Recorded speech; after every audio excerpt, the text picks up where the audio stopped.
சூரா அல் cough 3வது வசனம். ஈமான் கொண்டு நற்செயல் புரிவோருக்கு நற்கூலி உண்டு, அதை என்றென்றும் பெற்றுக்கொண்டிருப்பார்கள் என்று நற்செய்தி அளிப்பதற்காகவும் குர்ஆனை அருளினான். அல்லாவால் இறக்கி அருளப்பட்ட முந்தைய வேதங்களில் இவர்களால் மாற்றத்துக்கு உள்ளாக்கப்பட்ட தவறுகளையும் அல்லாவின் மீது இட்டுக்கட்டப்பட்ட பொய்களையும் பின்பற்றுவோர்களை தொடர்ச்சியாக சூரா அல் காஃபின் முதலில் இடம்பெற்றுள்ள வசனங்கள் கடுமையான வேதனையை கொண்டு எச்சரிக்கிறது. இன்னொரு பக்கம், எவர்கள் முற்றிலும் சரியான விஷயத்தை விவரிக்கக்கூடிய இந்த சத்திய வேதமான குர்ஆனை பற்றி பிடிக்கிறார்களோ அவர்களுக்கு நிச்சயமாக இறைவனிடத்தில் சங்கைமிக்க சுவனங்கள் இருக்கின்றன என்று நற்செய்தியும் கூறுகிறது.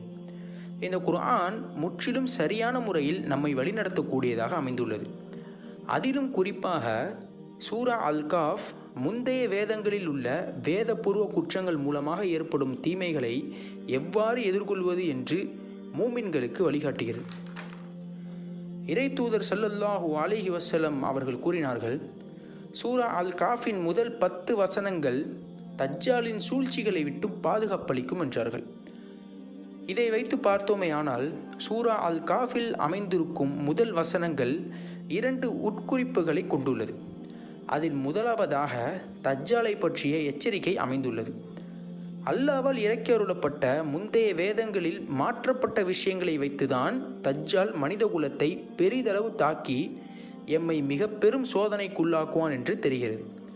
இரண்டாவதாக, இந்த சத்திய வேதமான குர்ஆனை ஆய்வு செய்யும் மூமின்களுக்கு தஜ்ஜால் எதை வைத்து மனித குலத்தின் மீது தாக்குதல் தொடுப்பான் என்று தெளிவாக தெரியும். உதாரணத்திற்கு ரிபா, வட்டியை வைத்து மனித குலத்தின் மீது தொடுக்கும் தாக்குதல்.